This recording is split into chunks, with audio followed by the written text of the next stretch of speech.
मैंने कई लोगों को देखा है, जब उन्हें कोई काम दिया जाता है तो बिना सोचे समझे उस काम को करने में लग जाते हैं। ऐसा करना बिल्कुल गलत है। काम को करने से पहले काम की बारीकियों को जानना बहुत जरूरी है। ऐसा इतिहास भी कहता है। 1971 वॉर आपको याद होगी, इंडिया वर्सेस पाकिस्तान। इंडिया उस वॉर को लड़ने से पहले उसको जीतने की स्ट्रेटजी बना चुका था और आपको रिजल्ट पता है, इंडिया ने पाकिस्तान को हथियार डालने में मजबूर कर दिया। ये तो बहुत पुराना एग्जांपल हो गया, कुछ नया वाला लेते हैं। 2023 world cup, India versus Australia. Australia ने भारतीय पिचों को बहुत बेहतर तरीके से भापा था as compare to Indian team. Result आपको पता है, ऑस्ट्रेलिया उस मैच को जीत गया था। आप भी 2024 मेंस का पेपर देने जा रहे हैं। अभी लगभग आपका सिलेबस खत्म हो चुका होगा, आप रिवीजन की तरफ बढ़ रहे होंगे। रिवीजन करने की भी एक प्रॉपर स्ट्रेटजी होती है। ऐसा नहीं होता कि आप कोई भी टॉपिक उठाइए और उसको रिवीजन करना स्टार्ट कर दीजिए। आपने कोई टॉपिक उठाया, आपने उसका रिवीजन किया और बाद में पता चलता है कि मेंस इस टॉपिक से तो पूछता ही नहीं। तो सबसे ज्यादा इंपॉर्टेंट बन जाता है रिवीजन करने के लिए वेटेज का, कि मेंस किस टॉपिक को कितना वेटेज देता है, किस टॉपिक्स में से ज्यादा सवाल पूछे जाते हैं और किस में से कम। तो चलिए आज हम इसी वेटेज को देखते हैं कि जेईई मेंस किस टॉपिक्स में से ज्यादा सवाल पूछता है और किस में से कम।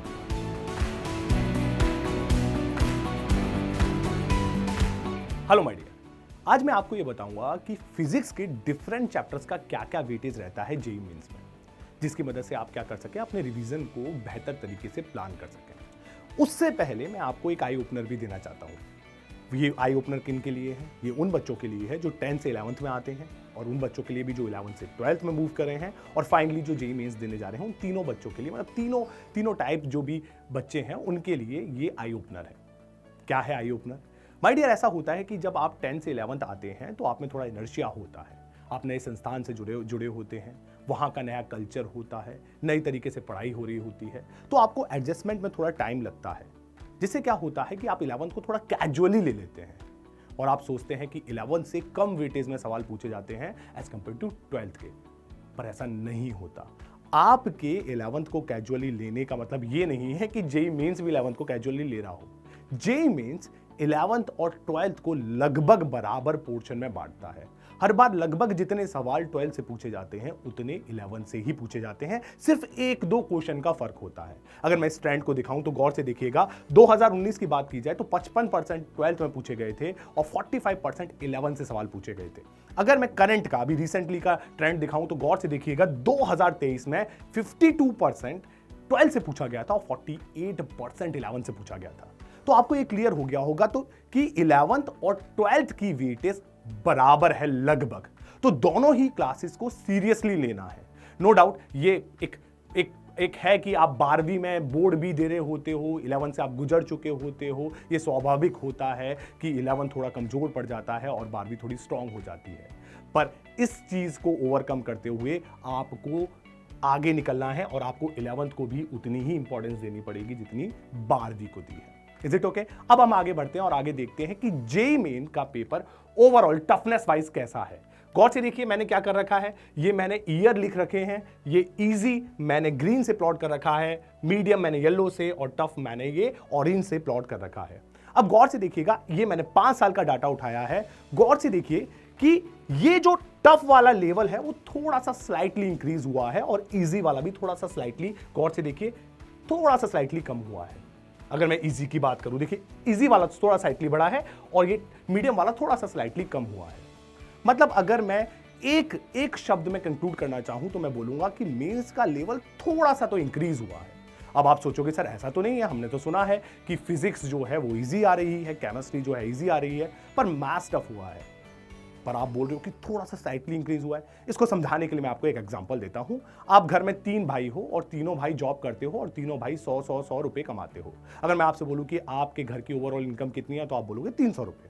अब मैंने बोला नेक्स्ट मंथ आपके 2 भाई की तनख्वाह 50-50 रुपए कम हो गई और तीसरे भाई की तनख्वाह 200 रुपए बढ़ गई। अब मैं आपसे पूछूं कि ओवरऑल आपकी तनख्वाह कितनी हुई? आप पिछली तनख्वाह से बढ़ी या घटी? आप बोलोगे सर पिछली तनख्वाह जो आ रही थी महीने में उससे ज्यादा बढ़ गई मेरी घर की ओवरऑल इनकम। उसी तरीके से अगर मैं टफनेस की बात करूं, ओवरऑल पेपर की टफनेस की, तो माय डियर ये फिजिक्स, केमिस्ट्री, मैथ्स तीनों के लेवल पर डिपेंड करता है। ऐसा नहीं है कि फिजिक्स आसान आने लगा तो आपका ओवरऑल पेपर की टफनेस और इजी जो भी है वो कम हो गया होगा। नहीं, ये तीनों को देखकर ही जज किया जा सकता है, तीनों सब्जेक्ट को, कि आपके पेपर का लेवल क्या है। एक और बात ध्यान से रखिए, जो मैं ये बोल रहा हूं इजी और टफ, ये रिलेटिव शब्द है। अगर कोई चीज आपके लिए टफ है, शायद वो मेरे लिए इजी हो, या फिर कोई चीज तुम्हारे लिए इजी हो, वो मेरे लिए टफ हो सकती है। ये रिलेटिव शब्द है। हम टॉपर्स की बात नहीं कर रहे, हम एवरेज बच्चों को लेकर इस डाटा को दिखा रहे हैं। तो आपको इस बात के लिए सिंसियर होना है कि माय डियर जो थोड़ा सा टफनेस है, स्लाइटली इंक्रीज हुआ है। आप गौर से देखिए, पेपर को इजी कर पेपर को, फिजिक्स या बाकी सब्जेक्ट को इजी कर इसको मेंटेन करने की कोशिश की गई है। Is it okay? अब हम बात करते हैं किसकी? फिजिक्स के पेपर की, कि फिजिक्स जनरली किस तरीके से पूछा जा रहा है, उसका ट्रेंड क्या है। अगर मैं फिजिक्स की बात करूं तो गौर से देखिएगा, फिजिक्स हमेशा, अब देखिए आगे जैसे जैसे बढ़ता जा रहा हूं उसकी स्लोप थोड़ी इंक्रीज होती जा रही है, मतलब फिजिक्स इजी होता हुआ जा रहा है। फिजिक्स में जनरली कैसे क्वेश्चन पूछे जा रहे हैं? फिजिक्स में सीधे डाटा फिटिंग के क्वेश्चन पूछे जा रहे हैं। अच्छा, अब आप सोच रहे हो सर अच्छा चलो फिजिक्स तो आसान आता है, फिजिक्स आसान आता है इसका मतलब ये नहीं है कि आप फिजिक्स के सब्जेक्ट को कैजुअली ले लो। क्यों? क्योंकि माय डियर अगर फिजिक्स आसान आ रहा है तो ये इसकी प्रोबेबिलिटी ज्यादा बढ़ जाती है कि लगभग सारे बच्चे फिजिक्स को सही कर आएंगे। अगर आपने उन क्वेश्चंस में से एक आध गलत कर दिया जो बाकी सब सही कर रहे हैं, तो आपके परसेंटाइल पर बहुत ज्यादा फर्क पड़ेगा। इस बात को भी ध्यान रखिए। इजी है इसका मतलब ये नहीं कैजुअल लेकर चले जाओ। Is it okay? तो आप ध्यान दीजिए फिजिक्स में, आप अपने हमारे क्लास नोट्स को अगर आप रिवाइज भी कर चलेंगे तो लगभग आप सारे क्वेश्चन बड़े आराम से लगा लेंगे, ये मेरी गारंटी है। क्योंकि इतने लेवल के फिजिक्स को टच नहीं किया जा रहा है। आप एक बार पन्ने भी पलट दो तो भी काम हो जाएगा। Is it okay? पर सबसे ज्यादा जरूरी क्या है? रिवीजन और कैलकुलेशन। इसमें आपको गड़बड़ नहीं करनी। अब मैं क्या करूंगा? अब मैं, ये तो हो गया ओवरऑल फिजिक्स की बात। अब मैं क्या करूंगा? टॉपिक वाइज वेटेज की बात करूंगा मेंस में। तो सबसे पहले मैंने क्या किया है, मैंने अपनी पूरी फिजिक्स को इन 6 भागों में बांट दिया है। कौन कौन से? Mechanics 1, mechanics 2, thermodynamics, magnetism, modern physics, optics और मिसलेनियस। पूरी फिजिक्स को मैंने इन 6 भागों में बांटा है। इनके अंदर मैंने कुछ चैप्टर्स को रखा है, वो भी मैं बता देता हूं आपको। मैकेनिक्स 1 में ये सारे चैप्टर हैं, centre of mass, calculation, rotation, up to rotation, और मैं बोल सकता हूं ग्रेविटेशन। मैकेनिक्स 2 में ये mechanical properties, waves, mechanical properties of fluid और oscillation. Thermodynamics of course KTG, thermodynamics और थर्मल प्रॉपर्टी ऑफ मैटर। और ये इलेक्ट्रोमैग्नेटिज्म में देखिए ये सारे चैप्टर आपके रख रखे हैं। ऑप्टिक्स में गौर से देखिए रे ऑप्टिक्स और वे ऑप्टिक्स को रखा है। मॉडर्न फिजिक्स की बात की जाए तो जो मॉडर्न में आते हैं एटॉमिक, न्यूक्लियर और डुअल। मिसलेनियस में गौर से देखिए एक्सपेरिमेंट, इलेक्ट्रोमैग्नेटिक वेव्स और सेमीकंडक्टर्स को मैंने मिसलेनियस में डाला है। आप सभी जानते हैं कम्युनिकेशन अब इस अगले सेशन से आएगा नहीं, तो उसे मिसलेनियस में नहीं डाला गया है। अब मैं बारी बारी हर एक सेक्शन की बात करता हूं। सबसे पहले गौर से देखिएगा, इस ट्रेंड को देखिए, ध्यान से देखिए। अगर मैं यहां पर मैकेनिक्स की बात करूं तो मैकेनिक्स 28+12 को करूंगा तो लगभग 40 क्या, एग्जैक्ट 40% मैकेनिक्स से पूछा जा रहा है। अब आप बोलोगे सर मैकेनिक्स का वेटेज तो बहुत ज्यादा है, 40% तो पूरा का पूरा मैकेनिक्स से पूछा जाता है। अब इसी में आप गौर कर देखिए, थर्मोडायनेमिक्स, ऑप्टिक्स और मॉडर्न फिजिक्स। थर्मोडायनेमिक्स की अगर मैं बात करूंगा, अगर मैं इसी में किसकी बात करता हूं?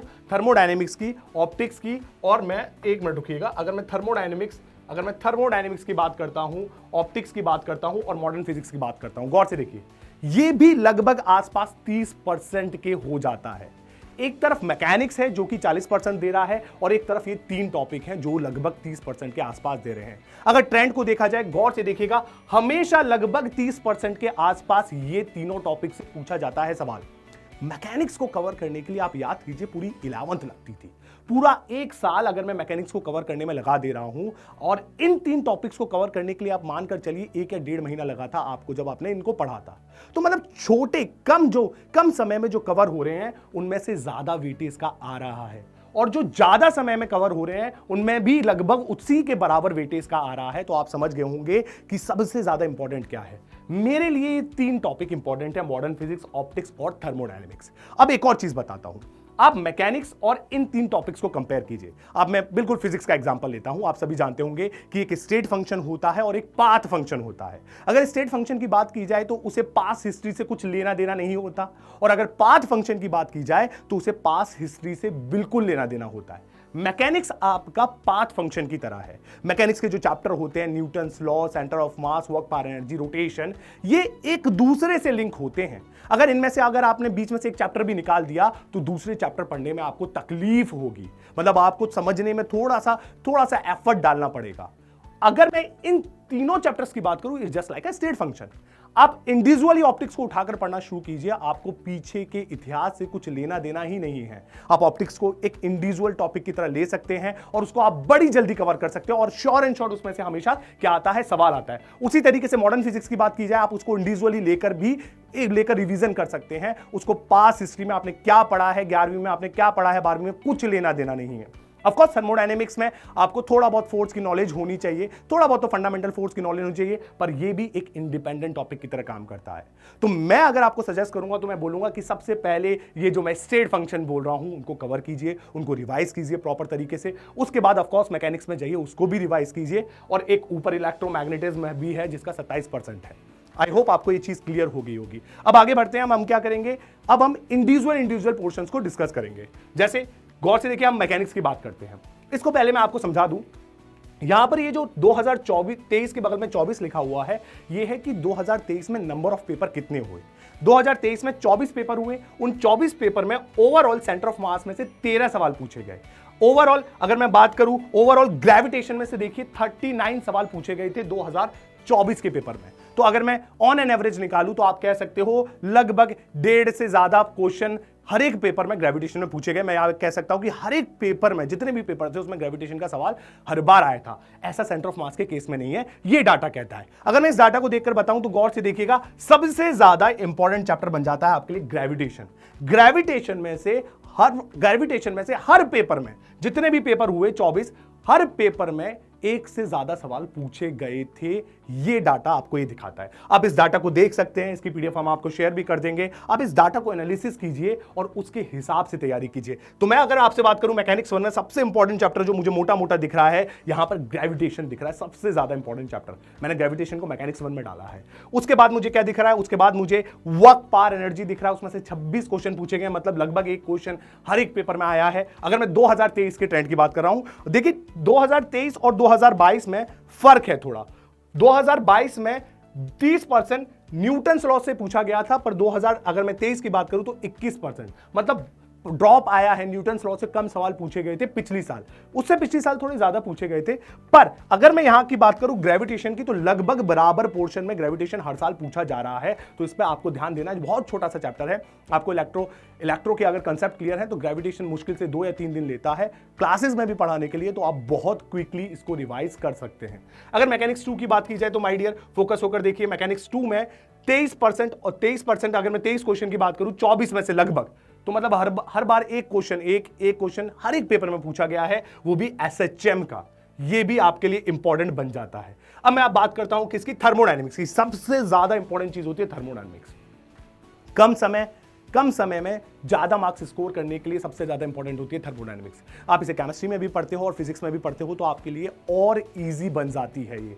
गौर से देखिए, इन तीनों को ही देखिए, 24 पेपर में 15 + 15, 17 और 25, लगभग माय डियर हर एक पेपर में इनमें से मोटा पोर्शन पूछा गया है। गौर से देखिए 24-25, मतलब थर्मोडायनेमिक्स में हर एक पेपर में एक क्वेश्चन आया है, और ये बहुत छोटा पोर्शन है। तो ये सबसे ज्यादा इंपॉर्टेंट बन जाता है आपको रिवाइज करने के लिए। आगे बढ़ते हैं, आगे कुछ और डाटा को देखते हैं माय डियर।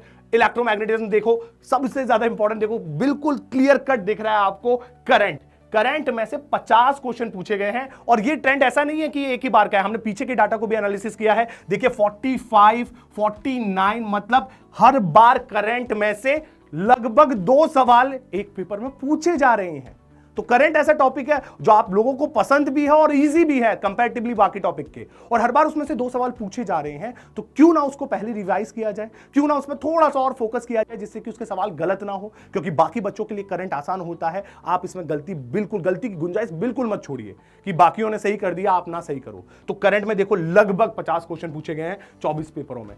तो ये भी बहुत बड़ा डाटा होता है 50 क्वेश्चन का। उसके बाद अगर बात करूं MEC 35 क्वेश्चन मैग्नेटिज्म, उसके बाद इलेक्ट्रोस्टैट ये भी एक बहुत बड़ा पोर्शन है जिसमें से 34 क्वेश्चन मतलब लगभग 1.5 क्वेश्चन हर एक पेपर में पूछा जा रहा है। ये मैं आपको बता रहा हूं हर एक पेपर बार बार क्यों दोहरा रहा हूं, क्योंकि आप ये मानकर चलिए कि आप ऐसा नहीं कर सकते कि इस चैप्टर को छोड़कर चले गए। अरे इस चैप्टर से डेफिनेटली सवाल आता है तो क्यों छोड़ना जब आपको पता है कि ऑलरेडी सवाल आता है। और स्पेसिफिक चीजों को बताने के लिए हम एक और वीडियो आपके लिए इसके लिए बना देंगे कि इस चैप्टर में से भी स्पेसिफिक क्या पूछा जाता है, उसके बारे में भी हम आगे आपको किसी और वीडियो में डिटेल में बता देंगे। अब आगे चलते हैं। आगे अगर बात करूं मॉडर्न फिजिक्स, देखिए मॉडर्न फिजिक्स बहुत ज्यादा इंपॉर्टेंट बन जाती है। 24 में से 24 पेपर में लगभग 25 क्वेश्चन, मतलब हर एक पेपर में एक क्वेश्चन पूछा जाता है। तीनों भाग में देखिए एटॉमिक, न्यूक्लियर और डुअल, मैं कह सकता हूं तीनों पार्ट्स में से एक एक क्वेश्चन हर बार पूछा गया है। हर बार देखिए ये 21 है, यहाँ 25 है, यहाँ 30 है, मतलब थोड़ा बहुत वेरिएशन होता है। अगर मैं पूरे ओवरऑल पार्ट की बात करूं तो हर बार मानकर चलिए हर बार पेपर में 3 क्वेश्चन इनसे आने ही आने हैं। 3-2 का रेशियो हर बार चलता है। बहुत छोटा टॉपिक है, आप इसको एक दिन में या 2 दिन में अगर आप अच्छे से पढ़े हैं तो रिवाइज कर सकते हैं और बड़े आसानी से इसमें नंबर स्कोर किए जा सकते हैं। ऑप्टिक्स जैसे कि मैंने आपको बताया था एकदम इंडिपेंडेंट टॉपिक है, एकदम इंडिपेंडेंट टॉपिक। इससे पीछे के इतिहास से कुछ लेना देना नहीं है। 33 लगभग आप मानकर चलिए हर एक पेपर में क्वेश्चन आ रहा है। और ये सबसे ज्यादा इजी इसलिए बन जाता है क्योंकि बच्चे 10वीं में से और बेहतर तरीके से पढ़े हुए होते हैं, इसलिए। और इसमें ना तो पीछे के इतिहास की जरूरत पड़ती है, तो इस टॉपिक को रिवाइजन करना आपके लिए और जरूरी बन जाता है, क्योंकि मैक्सिमम बच्चे इसके क्वेश्चन को गलत नहीं करके आते, सही करके आते हैं। अगर आप गलत करके आ रहे हैं तो आपके परसेंटाइल पर फर्क पड़ेगा। ये होगी ऑप्टिक्स की बात। ऑप्टिक्स के बाद आता है मिसलिनियस की बात की जाए तो देखिए हमने इसमें रख रखा है सेमीकंडक्टर, इलेक्ट्रोमैग्नेटिक वेव्स। 2 दिन का लेक्चर होता है इलेक्ट्रोमैग्नेटिक वेव्स का, 2 या 3 का। और गौर से देखिए लगभग मतलब मानकर चलिए एक आध पेपर की फ्रीक्वेंसी को छोड़ दिया जाए तो एक क्वेश्चन पूछा जाता है, और ये तो फेवरेट है हमारे मेंस का, तो इनको भी ध्यान रखिए। अगर मैं आप कंक्लूड करूं सब कुछ की सबसे ज्यादा इंपॉर्टेंट टॉपिक्स कौन से होते हैं, तो गौर से देखिए आपको किस वे में रिवीजन करना जरूरी बनता है। तो सबसे ज्यादा वेटेज रखते हैं जो येलो में दिख रहा है आपको, करंट, ग्रेविटेशन, मैग्नेटिज्म, इलेक्ट्रोस्टैटिक्स और रे ऑप्टिक्स। नीचे ज्यादा नहीं जाऊंगा, देखिए यहां पर मॉडर्न फिजिक्स भी लिखा हुआ है, ये इंडिविजुअल है, अलग अलग मैं वेटेज को दिखा रहा हूं, दैट इज वाई आपको फर्क पड़ रहा होगा। आप बोल रहे होगे कि सर थर्मोडायनेमिक्स तो नीचे निकल गया, पर अगर आप उसके वेटेज को देखोगे और अकेले टॉपिक को देखोगे तो वो ज्यादा मायने रखता है। तो मैक्सिमम 26.5% पेपर इन 1, 2, 3, 4, 5 टॉपिक्स में से कवर किया जाता है। आई होप आपको क्लियरिटी हो गई होगी कि किन टॉपिक्स को पहले लेना है, किन टॉपिक्स को बाद में लेना है। जिनकी परसेंटेज ज्यादा है, जो छोटे हैं, उनको पहले रिवाइज कीजिए। इससे क्या होगा कि आपको कॉन्फिडेंस बिल्डअप होगा कि साहब इतने में से एक आध क्वेश्चन तो पूछा जाएगा और वो मैं सही करके आऊंगा। आई होप आपको ये सेशन बिल्कुल समझ में आया होगा, आपने एंजॉय किया होगा। ऐसे ही सेशंस को देखने के लिए जुड़े रहिए एलन डिजिटल के साथ।